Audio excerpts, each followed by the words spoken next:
গায়ক মাইনুল আহসান নোবেল গত ১৯ June Eden কলেজের এক ছাত্রীকে ১০ লাখ টাকা দেনমোহরে বিয়ে করেছেন। বিয়ের আনন্দ ও সামাজিক আলোচনার মাঝেও নোবেলের জন্য শান্তি আসেনি, কারণ তার বিরুদ্ধে চলমান ধর্ষণ ও নির্যাতনের অভিযোগ আদালতে সত্যতা পেয়েছে। এই মামলার প্রাথমিক অভিযোগ অনুযায়ী নোবেল ওই ছাত্রীকে ২০২৪ সালের ১২ নভেম্বর স্টুডিও দেখানোর কথা বলে তার বাসায় নিয়ে যান। সেখানে তাকে মোবাইল ফোন ও টাকাসহ আটকে রেখে ধর্ষণ করেন এবং ঘটনা ভিডিও ধারণ করেন। অভিযোগপত্রে বলা হয়েছে, নোবেল ভিডিও ছড়িয়ে দেওয়ার হুমকি দেখিয়ে ছাত্রীকে নিয়ন্ত্রণ করতেন। প্রমাণ অনুযায়ী নোবেল ৬ মাস ধরে নেশাগ্রস্ত অবস্থায় মেয়েটিকে প্রায়ই মারধর করতেন। এমনকি ২-৩ জনের সহযোগিতায় ছাত্রীকে চুল ধরে টেনে একটি কক্ষে আটকে রাখার ঘটনাও ঘটেছিল।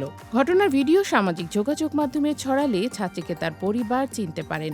এই ঘটনায় পরিবার পুলিশে অভিযোগ করেন। পুলিশ ১৯ মে নোবেলকে গ্রেফতার করে এবং কেন্দ্রীয় কারাগারে পাঠায়। তবে বিয়ের শর্তে নোবেল জামিন পান। নোবেলের আইনজীবী মোশতাক আহমেদ দাবি করেছেন, যেহেতু নোবেল ইতিমধ্যে বিয়ে করেছেন এবং বর্তমানে সংসার করছেন, তাই বাদী আপোসনামা দিলে নোবেল খালাস পেতে পারেন। তবে আইনি বিশেষজ্ঞরা মনে করছেন, ধর্ষণ বাংলাদেশের নারী ও শিশু নির্যাতন দমন আইন ২০০০ অনুযায়ী একটি অআপসযোগ্য অপরাধ। সেক্ষেত্রে বিয়ের মাধ্যমে নোবেলের আইনি সমস্যা শেষ হওয়া সম্ভব নয়। অভিযোগ প্রমাণিত হলে তাকে কঠোর শাস্তির মুখোমুখি হতে হবে।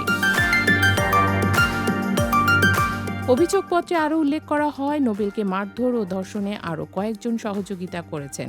তবে তাদের নাম ঠিকানা এখনও উদ্ঘাটন করা সম্ভব হয়নি। তখন কর্মকর্তারা জানান, ভবিষ্যতে তাদের পরিচয় পাওয়া গেলে সম্পূরক অভিযোগপত্র দেয়া হবে। নোবেল বর্তমানে জামিনে থাকলেও এই মামলার কারণে তার শোবিজ ক্যারিয়ার ও ব্যক্তিগত জীবনকে প্রভাবিত করার সম্ভাবনা রয়েছে। নোবেলের ভক্ত ও সাধারণ দর্শকরা বিষয়টিকে নিয়ে নানা প্রশ্ন ও শঙ্কায় রয়েছেন। বিয়ের আনন্দে ঘেরা নোবেলের জীবন এখন আইনি জটিলতার মধ্য দিয়ে যাচ্ছে।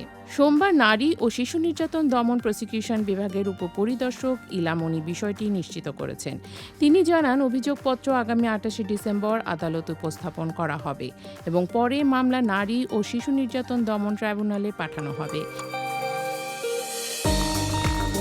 এই ঘটনায় স্পষ্ট হয়ে গেছে, কেবল ব্যক্তিগত সম্পর্ক বা বিয়ে দিয়ে গুরুতর অভিযোগ থেকে রক্ষা পাওয়া সম্ভব নয়। নোবেলের ভবিষ্যৎ, আইনি লড়াই এবং সমাজের দৃষ্টিভঙ্গি এখন এক ধরনের উত্তেজনা ও অনিশ্চয়তার মধ্যে রয়েছে।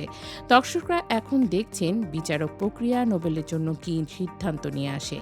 নোবেলের বিয়ে ও মামলা সংঘর্ষে একটি গভীর সামাজিক ও আইনি প্রশ্ন তৈরি করেছে। কোনটি জোর পাবে, ব্যক্তিগত সম্পর্ক নাকি আইন? সময়ই উত্তর দেবে।